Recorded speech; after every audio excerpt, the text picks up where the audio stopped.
coming. Leider kann ich nur ein kleines bisschen Deutsch, es tut mir leid. But I speak English excellently. I'll be doing that. I would ask you politely if you could not film, because I freak out when I see people filming me. I'm just weird like that. Thank you for understanding. You're all lovely people. So I don't have any plan at all. And there are loads of you out there. So what I'm hoping is some of you will have questions. And whatever your questions are, that's what we're going to do today. Does that sound like a plan? Yeah. Ausgezeichnet. Also, what should we talk about? What can I show you? What can I tell you? Who has a question? You were playing yesterday downstairs at 4:30. This last piece that you played was absolutely amazing. How do you develop the technique to go that fast? I'm trying to remember what the last piece was. So it sounded, it's one of the Aristocrats ones. I can't Oh, it was this thing, wasn't it? It was, that's the one.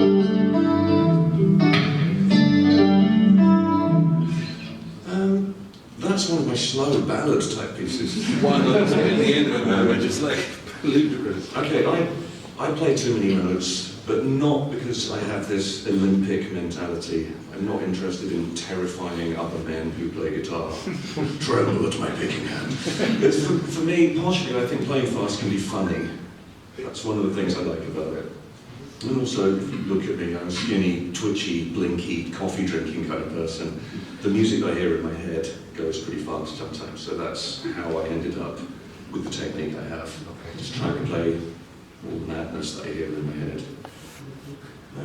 But that song, if you're curious, seeing as you mentioned it, I can tell you how I wrote that song. That would be an interesting place to start.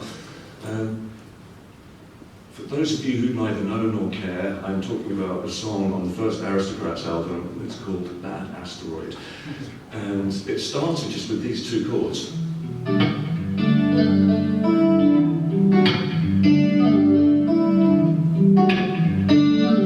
Which is like a really expensive way of playing E minor, G, E minor. But in my head I was thinking like Tori Amos. You know, there's something about the way you can play a simple chord progression on a piano with these little melodic movements hidden inside the chord voicings and stuff like that. I was channeling Tori as best I could. And for about 2 years, they were just my favourite chords to play whenever I picked up like a 12-string guitar. It was good.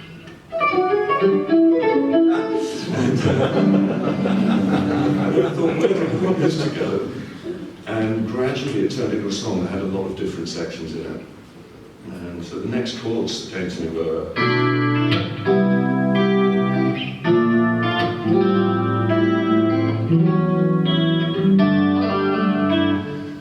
And that's kind of an illustration of what I like in chord progressions, where it's not entirely predictable.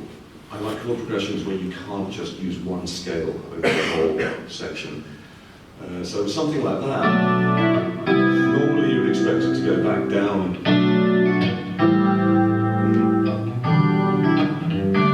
But I'm going to B flat.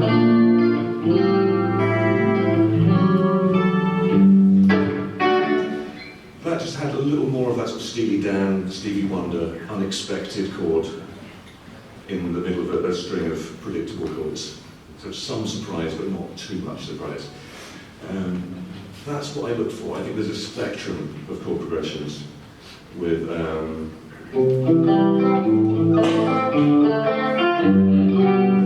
something really predictable like that at one end. You know what chord is coming next. And at the other end of the spectrum, we have things like giant stairs.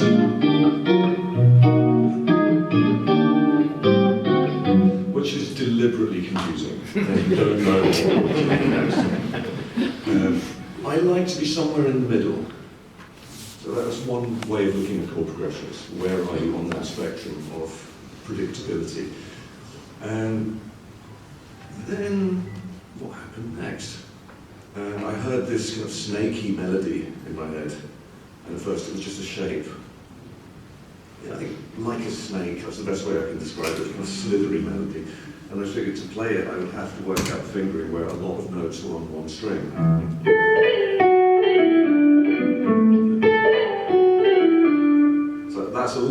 notes to play on one string.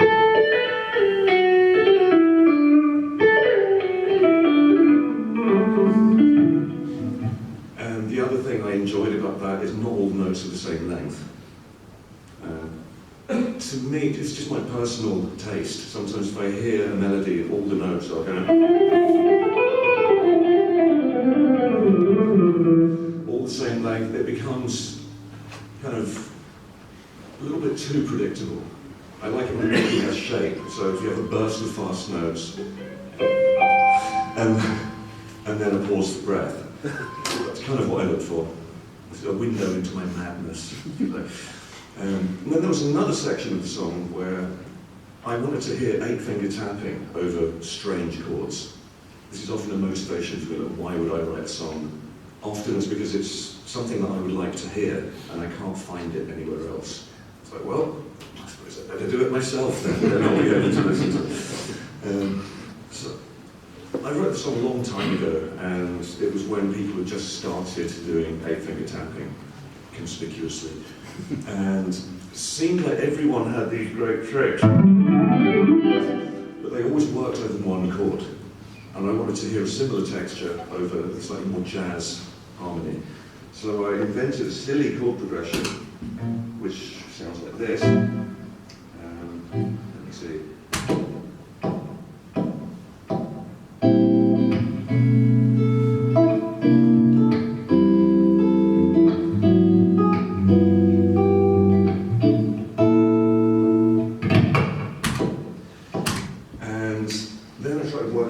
Two-handed melody that would work over those chords. They're completely random chords. The only thing that glues them all together is that note.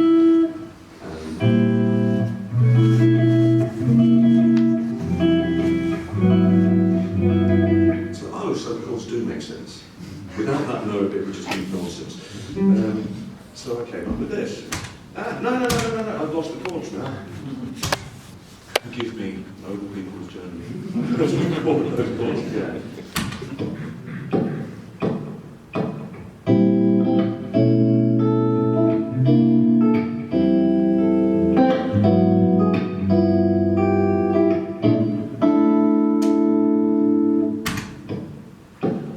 Here we go.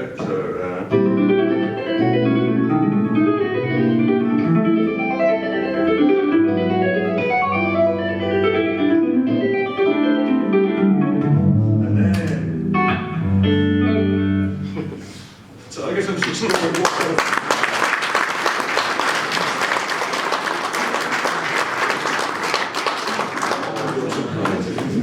And then there's one other section. I'll probably end up playing this song in the aquarium downstairs later, if anyone's curious. There's another section which does this kind of thing.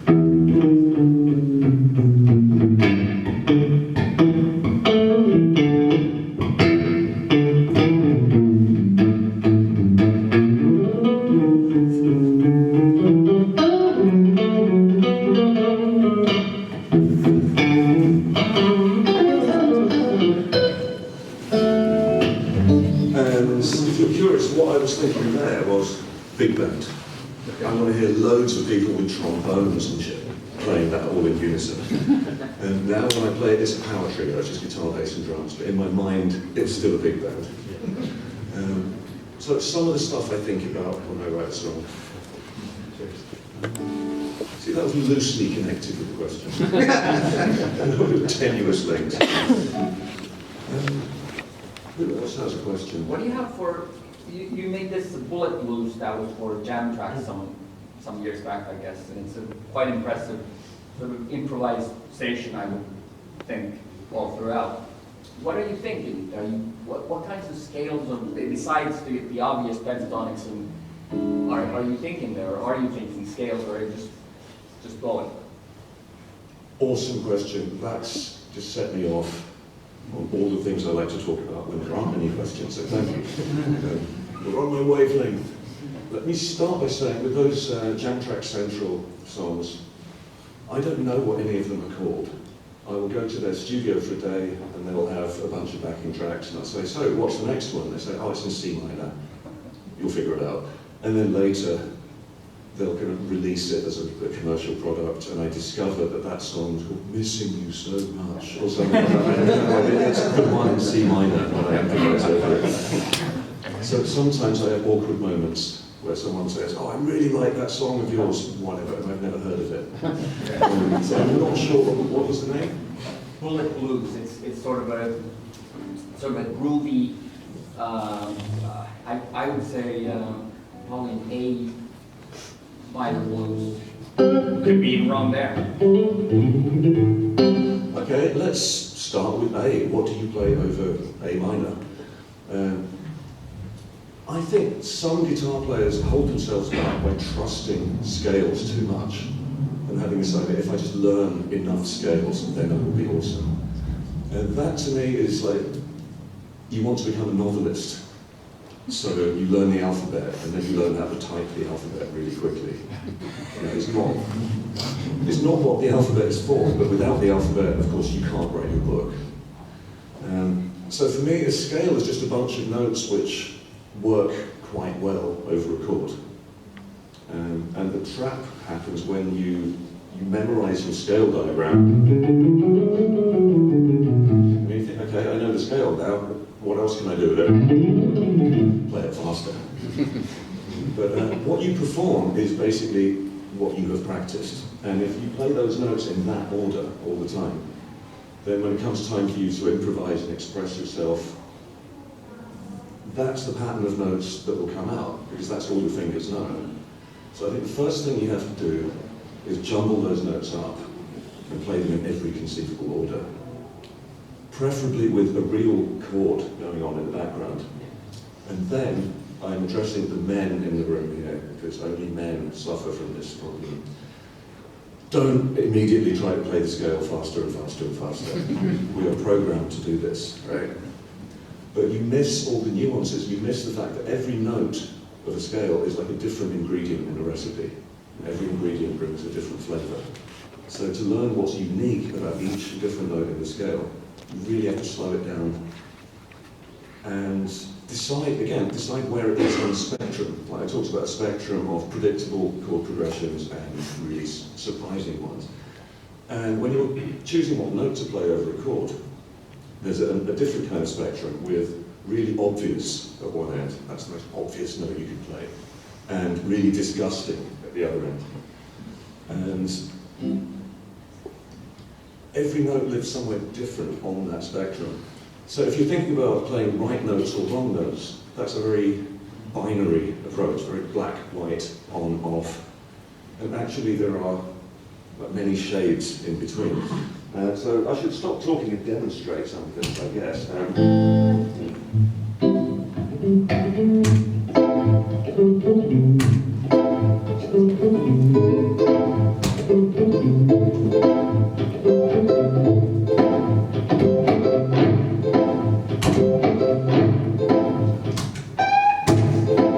Okay, so over that, obviously, the best note in the world is A.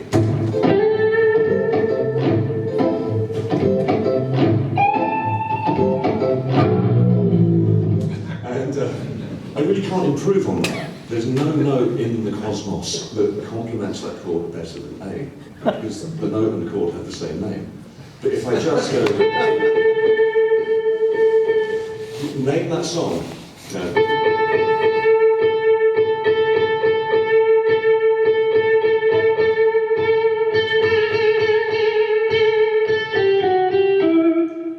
Anybody? Cinnamon Girl by Neil Young. That is the whole guitar solo of Cinnamon Girl by Neil Young. And it works because he's Neil Young. And no, seriously, he plays it with such confidence and it's perfect for the song, but if the rest of us try that, we need more notes. So then you explore the spectrum. What are the other obvious notes? What are the notes that are in the chord? So A minor, so...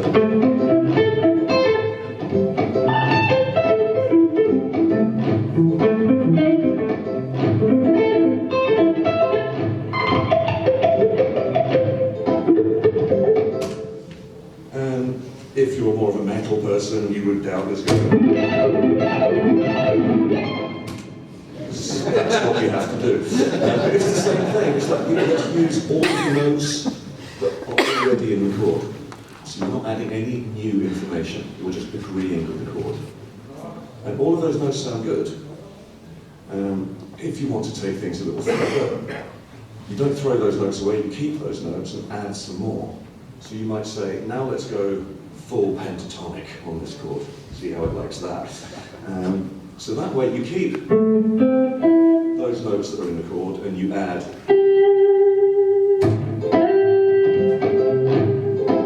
So that's adding something. That's making the chord a bit more sophisticated. It's taking a minor chord and transforming it into a minor seventh, which costs more money.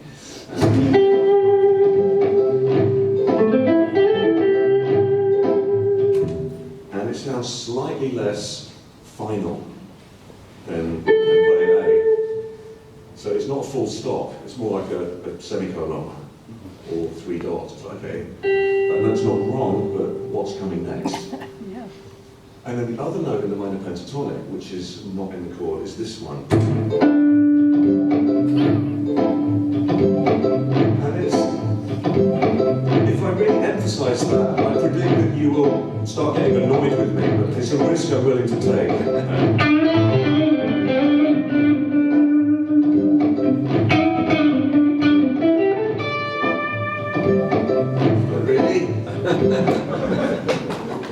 So, there you have 5 notes in the scale. But they're not all equal. Like if you just trust the scale, it's telling you, here are 5 notes which are correct. But if you listen, your ears will tell you the truth about the unique flavour of each one of those notes. And then when you're making music, I think what you're doing is telling a story. And you need resolution, you need an ending at the end of the story, but you need some excitement in the middle of the story, otherwise it's not worth reading. You know, you need moments of suspense, or, as people like to say in music, you need tension and then release. So that's what notes like this are for. There's another note, because the next thing you might want to do is turn the most obvious scale in the world into what we call the blues scale.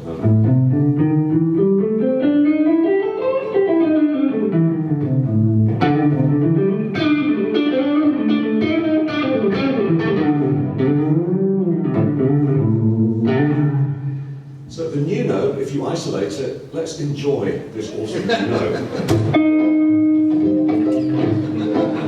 The scale says, don't worry, this is a note in the scale, so you can use it over A minor, it will sound fine. But really, would you buy a record?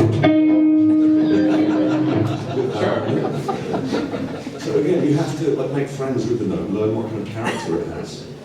And generally, the way to use that is to add a little bit of tension, and then follow it with another note that lives close by, that isn't as disgusting. And then the listener will forgive you for playing that note. I sometimes like to say, whatever note you play, it isn't a mistake yet.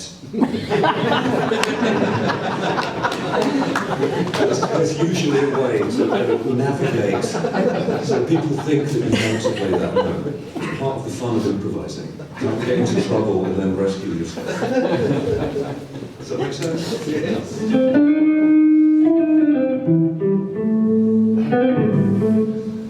So then you might go back to the pentatonic and say, well, now I want to be modal. I've read about the modes of the major scale. Don't throw your pentatonic licks away. Those are still the best guitar licks in the world. More money has been made, more records have been sold playing those notes than any other notes, as far as I know. But if you want to think about, for instance, the Dorian mode, one of the minor modes which would work over this, you only need 2 new notes. The rest you already know. And they should have a different kind of quality. The word mode and the word mood sound the same because they come from the same root. So that's a good way to think about modes in any scale. So the new notes are... Instantly I feel more suave and sophisticated. Jazz, baby.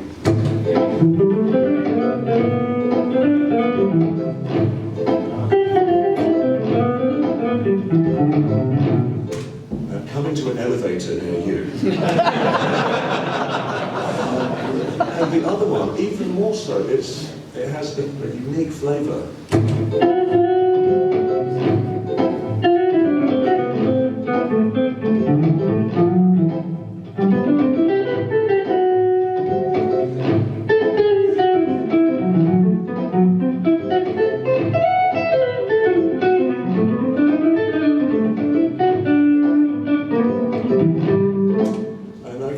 Feel a bit less Eric Clapton and a bit more George Benson, which arguably is a fun thing to do from time to time.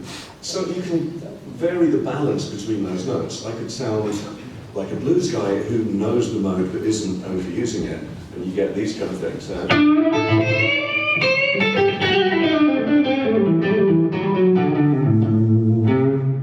It still sounds like that. There's no pork pie hat and goatee stroking going on. But, if I emphasise these notes more,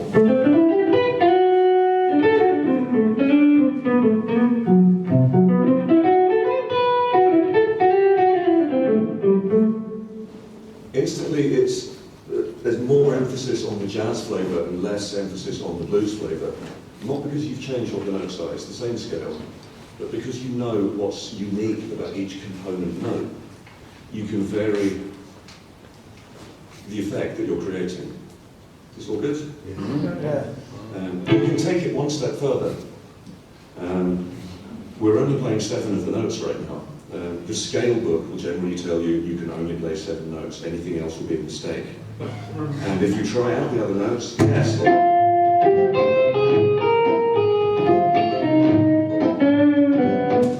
You can sound really hideous. But if you approach those notes in the same way that you approach that flat 5, that Pink Panther note, you should be able to play any one of the 12 notes. I mean, I will now play something. No, fuck it, let's go crazy. I will now play 2 things, each of them using all 12 notes. One of them, I hope, will sound a lot better than the other one. Let's see.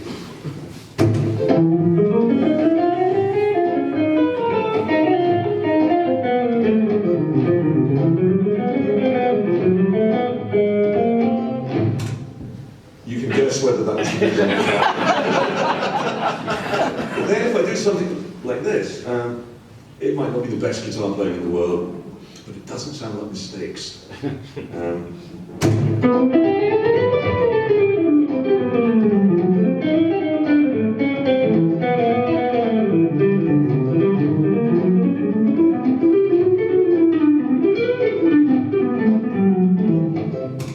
Okay, that's colourful, but it's in A minor. Same notes, more thought. There was an old comedy sketch where someone plays a piece of music, I think on the piano, and then somebody else questions his performance. He's like, that was wrong. He said, I played all the right notes, just not necessarily in the right order. Although it's supposed to be humorous, that really is how things work. You can even go one further.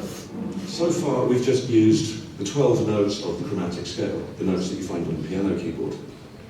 I think there are other notes that you don't find on the piano, and you can use those as well. But this is an interesting scale, because it's Western music trying to represent a scale which came from a very different part of the world. It's an African scale. And if you look at music from other parts of the world, generally there's not as much emphasis on showing how clever you are by changing the chords a lot. The history of Western music is largely, let's get better and better at modulating. That's how we show that we've evolved. Never stay on one chord or one key for too long. But if you listen to music from other parts of the world, sometimes they'll just say, A minor, great, let's just stay there. And then you can listen to the exact tuning of the notes. And the 12 notes we play are all slightly out of tune. It's a compromise we've made so that we're able to play in all 12 keys, sounding slightly out of tune in all of them. If you don't believe me, ask Uncle Google about equal temperament and the history of that. and then you'll believe me. So, back in the day, like the African scale which gave birth to what we now think of as the minor pentatonic would have sounded a little more like this.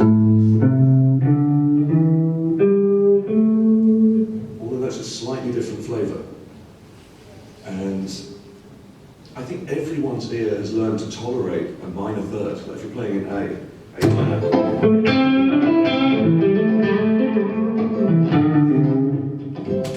So if I squeeze that note out of tune, so it no longer exists on the piano keyboard or on the musical stuff, it sounds more like I mean it. It doesn't sound like I'm playing out of tune, hopefully. And you can do it with the flat 7 as well. So I can play you the same lick twice, once with all the notes like in tune, and then once squeezing them slightly. Was it something I played? And hopefully you will be more convinced by the second version of the lick. So I could go.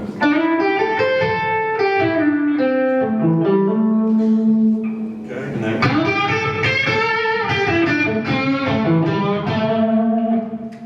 I think that was more believable. That sounded like a better guitar player. Why? Because some of the notes don't exist. So again, it's about trusting your ears. And just to, if any of you were still in any doubt about whether I'm a total weirdo or not, let me reassure you, I am a total weirdo. I remember the first time I went to Istanbul, and I was hearing all this music. Istanbul's great. You just wander around in the streets, everyone is busking, everyone's playing this amazing music. Then the tall towers, the minarets that the mosques have where they call you to prayer, they sing these special kind of Islamic songs, and they're notes that we don't have. So it took me a while to figure out which notes were different, and I ended up really liking them.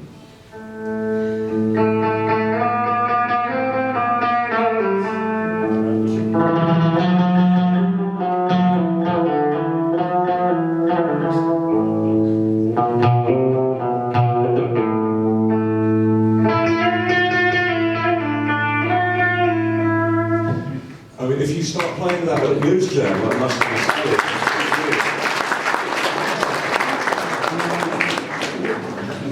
so some thoughts about my choice there. Thank you. Do you have a name for this note? I'm sure those guys have a name for it. I'm just a tourist, I just come in and steal these microphones and use them irresponsibly. I think a lot of musicians from that part of the world, in Morocco there's something similar, but a Northern African thing, they have something resembling those notes. Sometimes it's a quarter tone sharp, sometimes it's an eighth of a tone sharp. And of course they can tell the difference. Often they call them commas.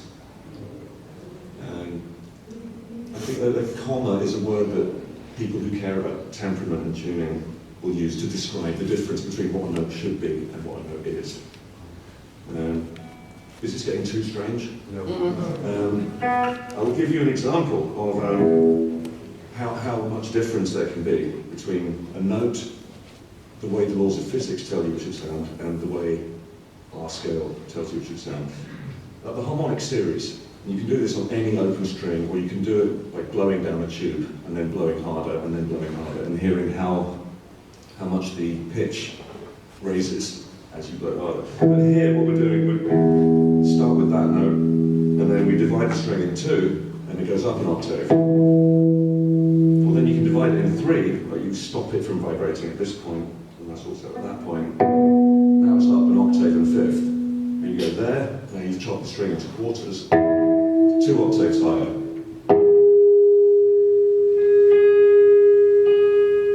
So already our major third is sharper than it should be. There's the fifth again, and then there's that one. So we really have bent the rules quite a lot. That's recognised, isn't it, as a Pretty Woman, the Roy Orbison stroke Van Halen classic.